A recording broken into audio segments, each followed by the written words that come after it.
Happy Monday, February 13th, 2023. I am Scott Saraboff, your host. I'm with a company called Deeping Source, and this is the Privacy of Me podcast. Welcome. As you can no doubt read and see, we're doing this one live today. I decided it would be much more challenging to try and do this without making mistakes during the broadcast as opposed to being able to correct myself by pre-recording. So we'll do this the fun way. Today, what we're going to talk about in generalities is the concept of safety. When is safety not worth the price of that safety? We're going to take a look at the so-called safe city, the smart city, or as I've heard it called, the surveillance city. And we're going to compare that, I think, to this overall philosophical concept of what makes safety worth the price or what makes it not worth the price. Before we dive in any way, I want to bring something up. Why in the world is a company whose main product fits squarely into this concept of artificial intelligence and video biometrics and personally identifiable information, this PII concept that you've heard said? I mean, it is what we sell, and it would be inarguably counterproductive to create a scenario under which anyone hearing a podcast or reading a blog post delivered by us walk away going, well, I'm sure as hell not going to do that. That seems insane. Like, who would want to participate? And the answer is simple. Systems and technologies themselves are not evil. You don't write software that then, like a bad episode of Star Trek suddenly decides to become evil and take over the universe. The way it's used by people is what makes it good or bad.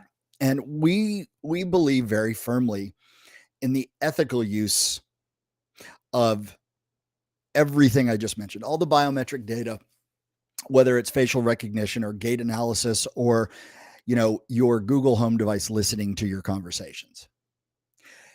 Ethics and morality has a ton of gray area. What is okay for one person is not okay for a different person.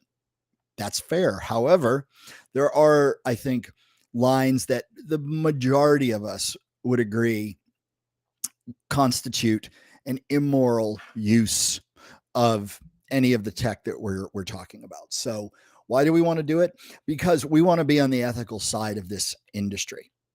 I learned the other day, maybe I'd forgotten, but the venerable Axis Communications several years back gave up any facial recognition application as a product or a service provided by Axis. They took a moral stand that Axis Communications did not want to be involved in facial recognition. Self-serving, maybe. A reflection of Axis's moral values as a company, arguably. Either way, their moral stand is, not interested. We're not gonna go there because we don't want to be the type of company who, Hikvision is possessed of tech that's used by repressive authoritarian government to monitor ethnic minorities and keep track of them. That's hard to argue that that's anything other than immoral.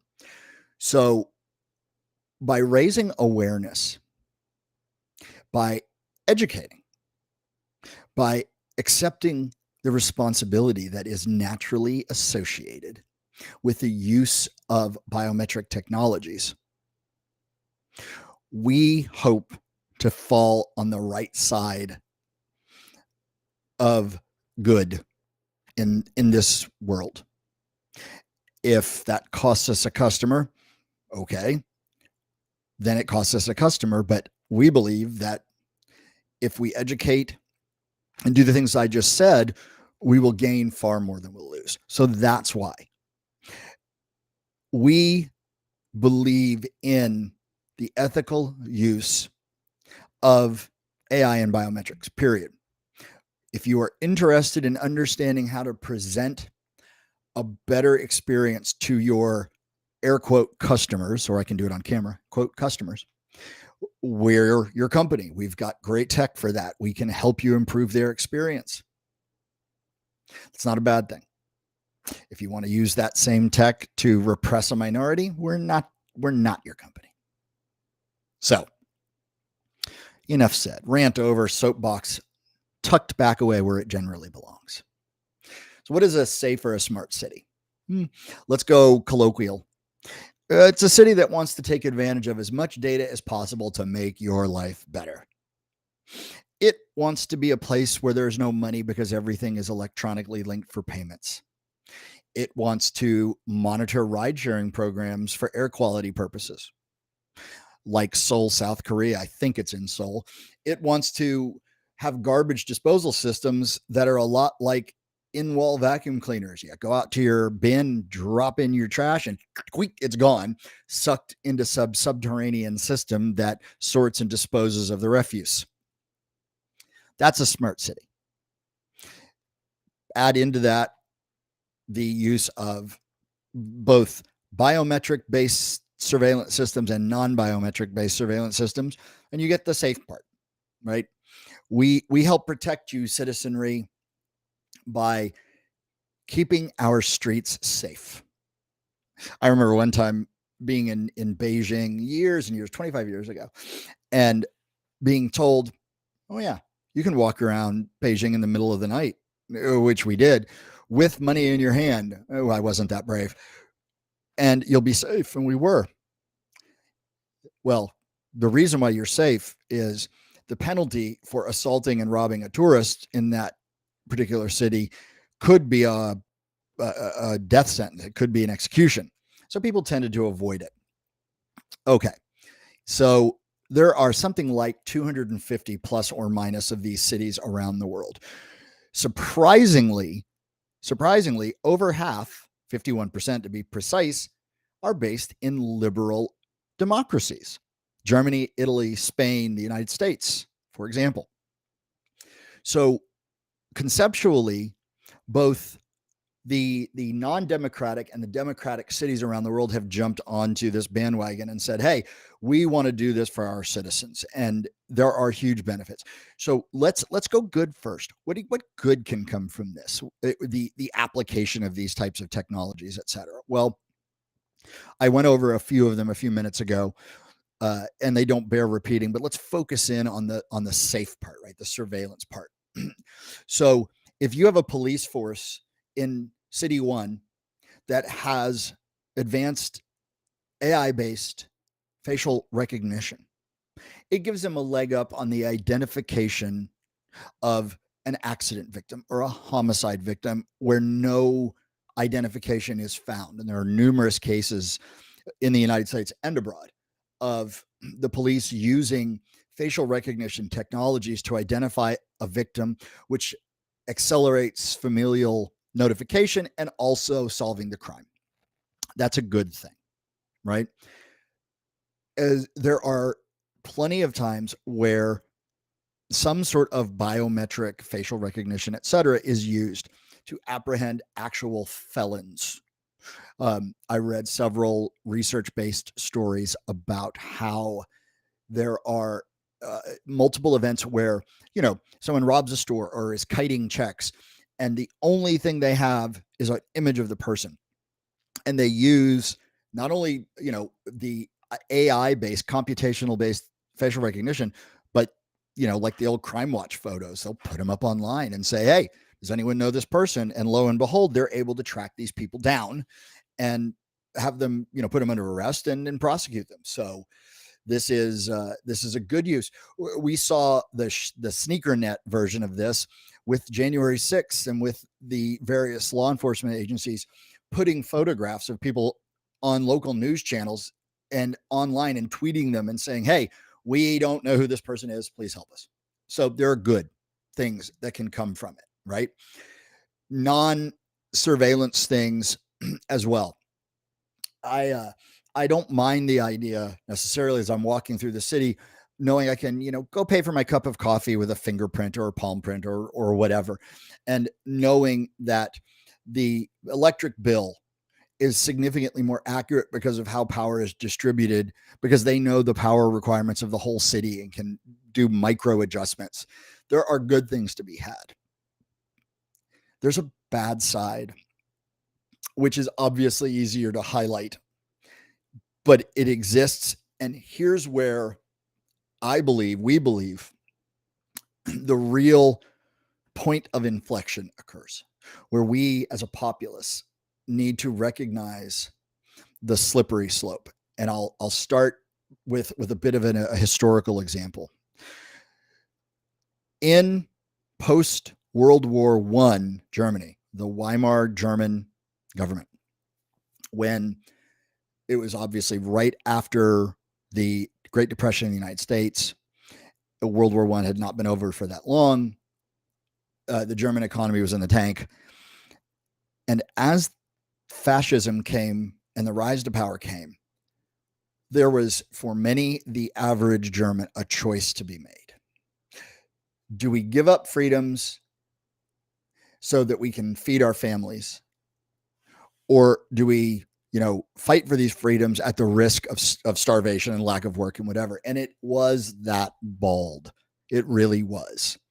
It seemed an easy trade when the Nazi Party suggested that the press was too powerful and should be curtailed, etc., because all they were trying to do was rebuild the economy and give people work and all the rest of it. It was an easy choice. Well, the problem with those choices is, it's easy to look back in 1945 and think, how did that happen? What's harder is to look back and find all the little tiny micro steps, little baby steps that were taken that got you to 1945. If you really study your history, you'll notice it is rarely one giant event. It's usually a series of smaller events with a culminating event. So keep that in mind as we look at technology just as a whole. Are we all saying, well, it's okay for this and it's okay for this? Am I being naive to suggest that all the devices around my house are worth the listening in, etc., because of the convenience factor? Bad examples. Well, I read a story about Moscow, which is a safe city. It's got 200,000 or more cameras. And a poor guy, opposition party type guy, was running, according to the story, to make his train for his daughter's birthday party, when out of nowhere, state security people stepped out and said, "Hey, we're watching you. We know who you are. We know where you've been. We even know where you're going. And you're on camera." Imagine the terror. Imagine that you live in one of these smart stroke safe cities, and you know that you might be under surveillance. What effect does that have on you?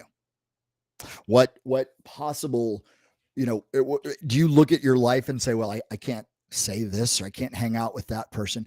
Your guilt by association factor in your own head, and much less external to you, has got to be off the charts. And anonymity is gone. So there's a bad example of that kind of application of technology, right? The inability to have anonymity. It's kind of a cousin to the right to be forgotten. The Moscow Safe City uses data from 169 different systems: cell phone geolocation, rideshare information, license plate recognition, LPR as we call it, voice recognition, gait analysis. All that is tied together. And It's all used ostensibly to provide a safe environment, but how easy is it for that safe environment to go from truly safe to the Chinese who are using this same type of technology to suppress the Uyghur minority? The Chinese have collected the most true form of biometric data, DNA, from 1 million or so people in the Xinjiang province. Sorry for my pronunciation if you speak Chinese. They've collected their DNA and have it on record. The thing that I just said about the Chinese and collecting the DNA, you would think, okay, come on, sir, this is China. The Chinese don't see it the same way, and that's a ruthless, authoritarian, communist system. Even though we all know it's not truly communist, that wouldn't happen here. Okay. Let me give you a couple of examples of where it has happened here. So I'll give you the light one and the heavy one. The light one is in Baltimore in the 2018, 2020 timeframe. There were riots in Baltimore in 2018. The Baltimore Police Department used drones with very powerful cameras that could handle facial recognition to fly over protesters, capture faces, and then use those captures to arrest some and harass others.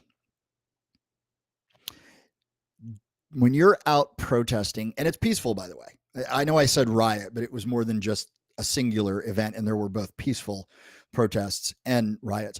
But when you're out engaging in what in this country is a constitutionally protected right, does a law enforcement agency have the right to capture your face and use it for anything? The heavy is Detroit, Michigan. From a virtual perspective, raise your hands if you've had a child. There's a point right after a child is born where a nurse or someone will come in and do a little pin prick on the baby's heel and draw blood. This blood is for DNA testing, for genetic issues and whatnot. But in Michigan, it was stored. Now, I don't know if it's stored everywhere in the United States. I don't know if my own children have it stored outside of cord blood type thing, but they did in Detroit, Michigan. And the law enforcement officials in Detroit gained access to this DNA database and used it in the prosecution of criminal suspects who could not otherwise be identified. So criminal suspect X, 20 years old, whatever, DNA at the scene, they can't get a court order to check the person's DNA for whatever reason, or they can't find who the person is. All they have is this DNA. We don't know who it belongs to.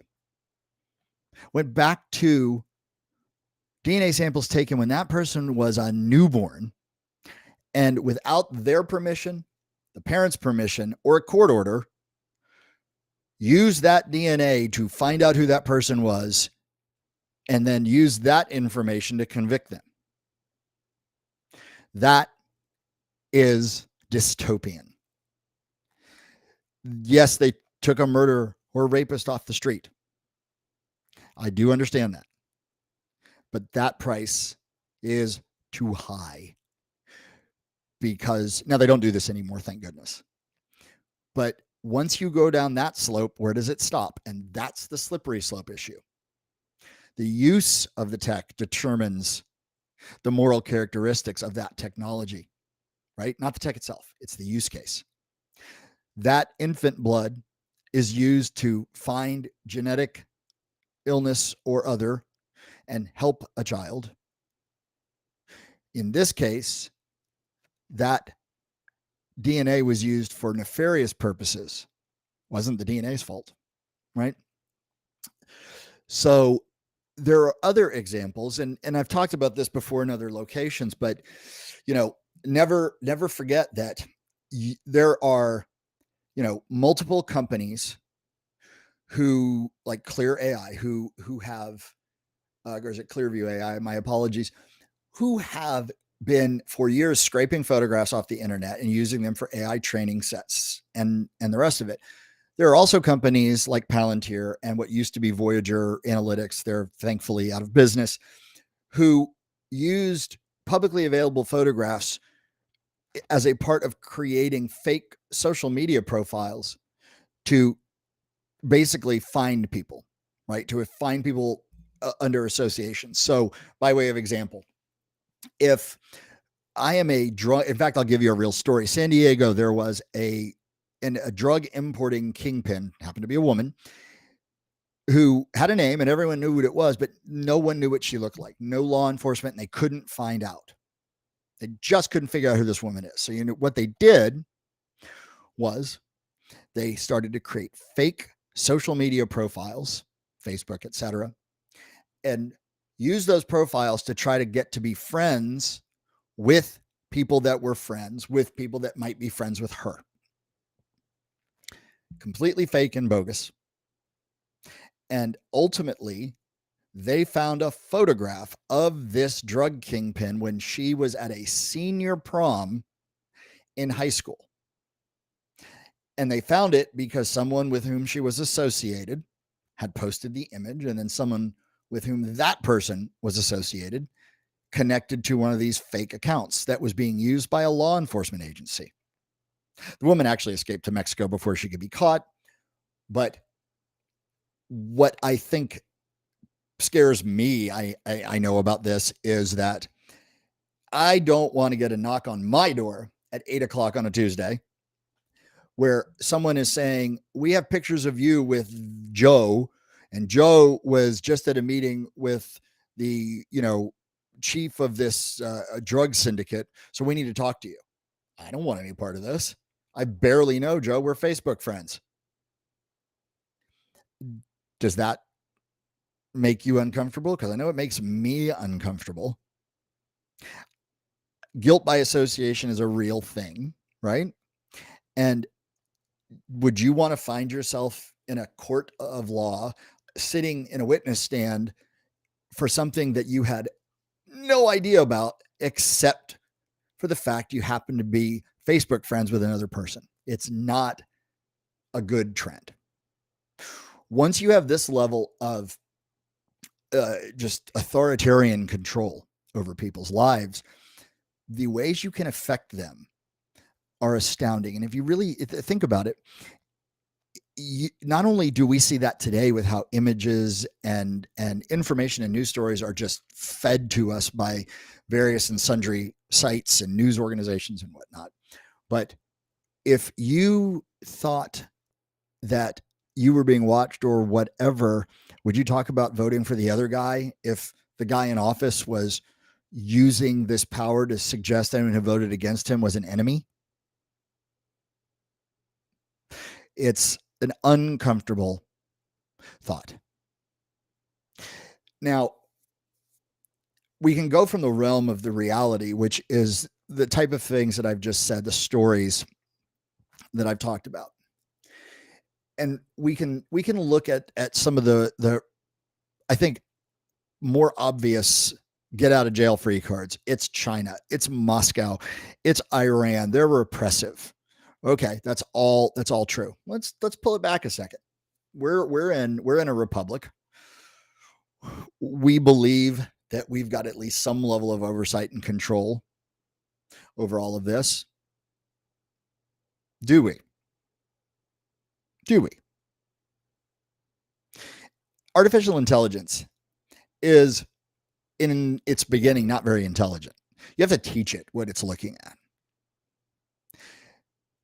Somewhere between 1 out of 4 and 1 out of 2 Americans have their photograph, their image, their face in a database of a law enforcement agency.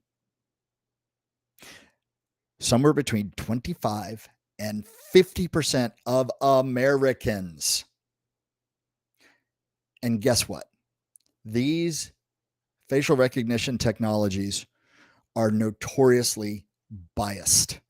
How can they be biased? Well, there was a study, which I will provide in our post podcast show notes. There was a study done with NIST, I believe, the National Institute of Standards and Technologies, looking at commercially available training sets and facial recognition programs. They looked at 189 of them. All of them, all 189 were more likely to misclassify African Americans, Asians, Native Americans than they were to misclassify Caucasians. Research also showed that dark-skinned women were 38% more likely to be incorrectly recognized than light-skinned women. And you know what the error rate is for light-skinned men? It's under 1%. If garbage in and garbage out is anywhere near true, there are three major AI training data sets: Adient's IJB-A and PBB. In the same order, Adient's 53.6% of the image database, the images within it, were light-skinned Caucasians. IJB-A, 79%, and PBB, 86%.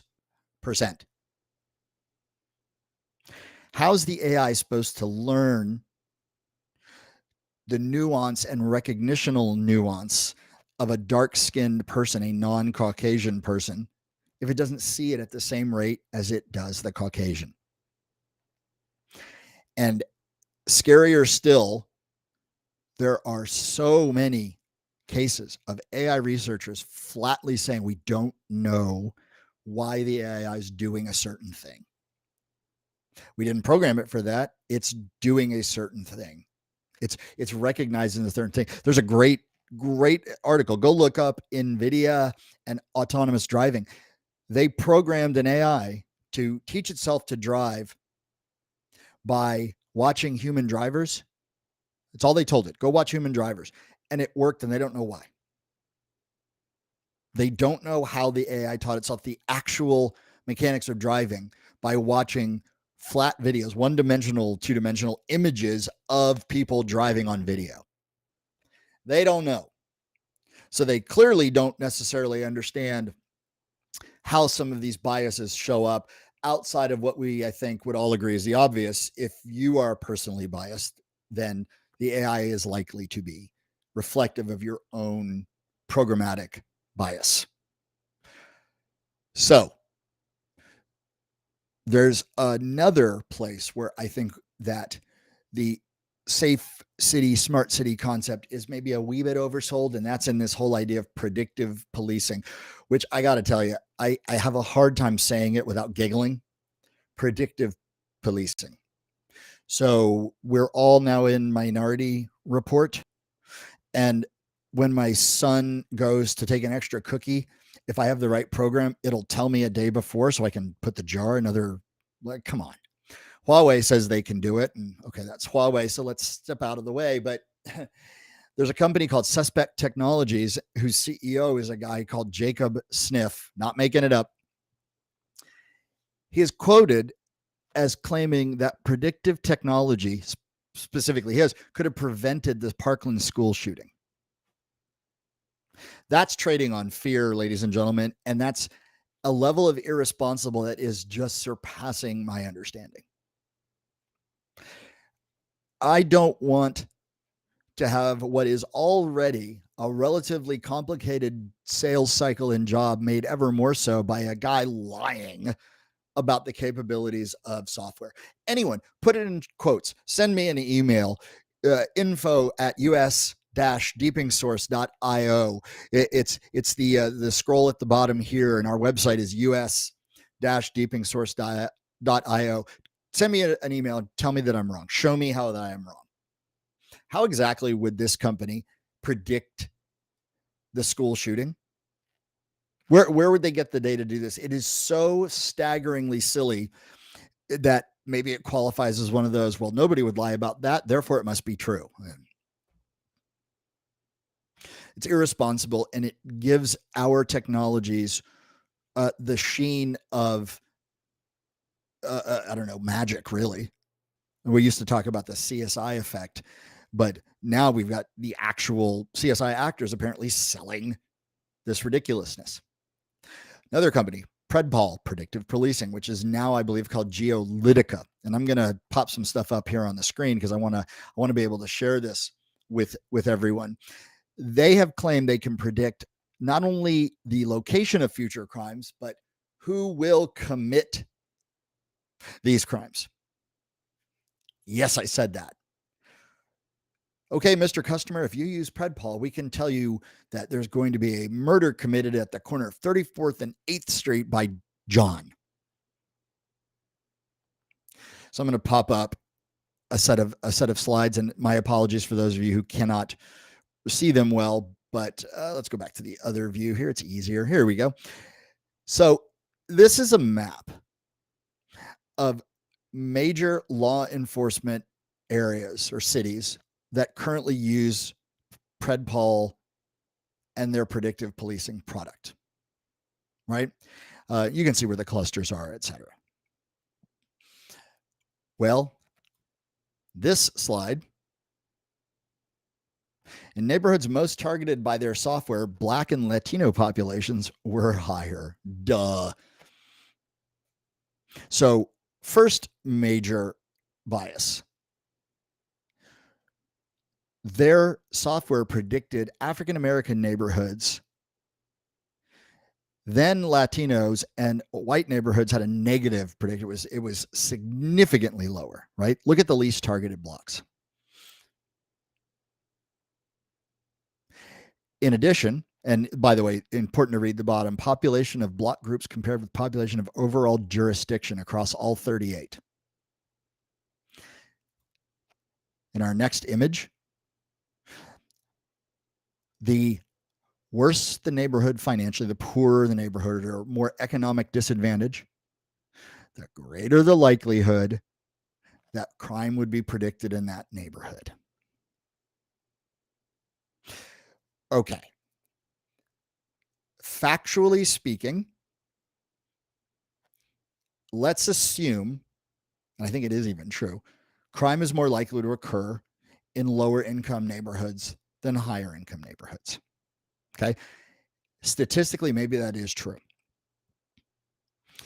But to have prediction software that you're paying for tell you that, when it might be statistics, it might be common sense, is a waste. And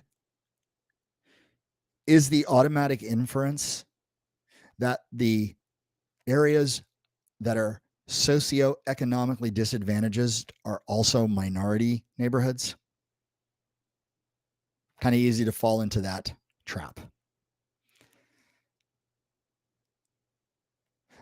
Arrests per capita.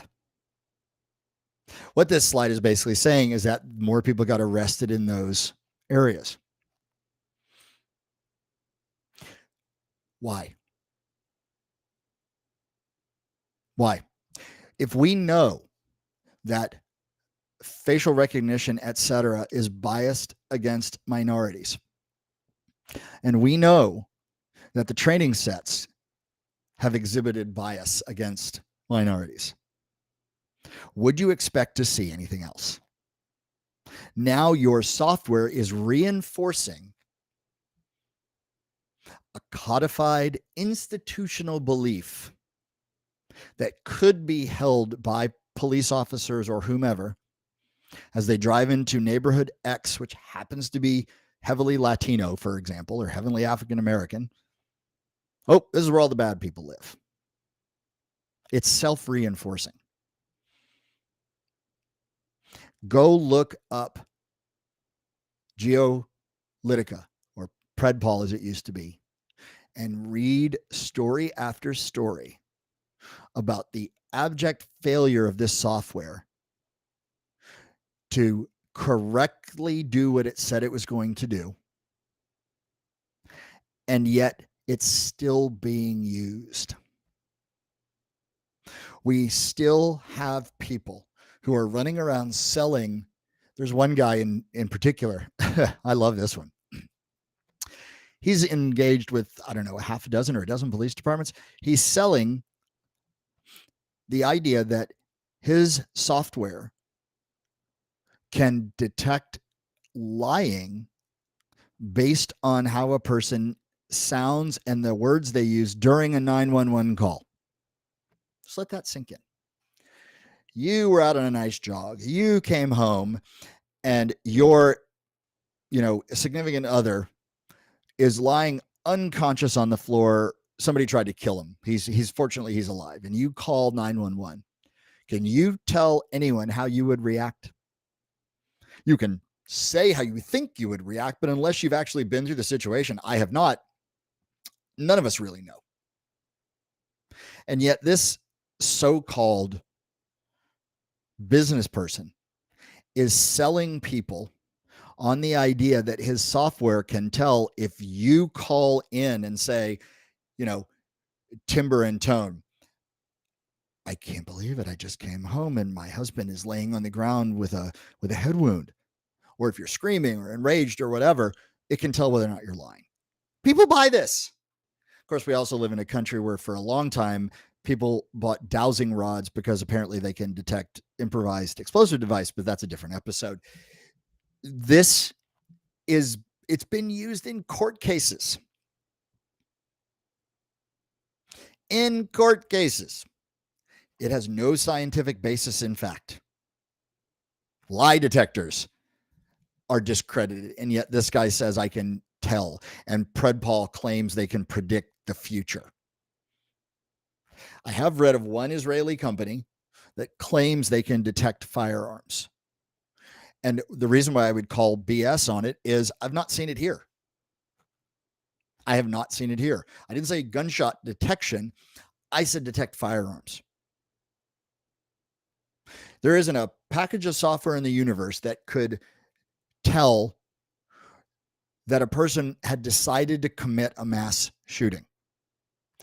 We hope to have at some point software that could look at a long rifle, recognize it as a long rifle as opposed to a broom or a golf club, and create an alert or auto lock doors or whatever. Use your imagination.